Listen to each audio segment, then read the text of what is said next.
we are going to exploit craft CMS using Netlas. This is our query, and you can see host underscore type equal to domain.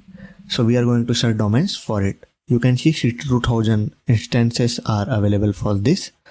And now click on just download, select CSV, select all the URLs, go to URI section and click on download. I already downloaded it, so let me show you in my terminal.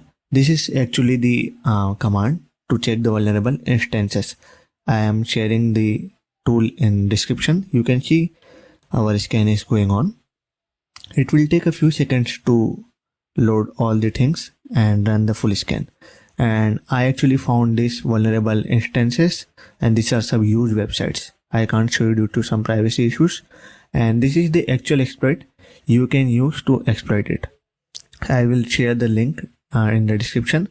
And this is actually the payload which you can use to identify. Check out Netlas for finding more vulnerable things. Credit to Asset Note and Chokchapik.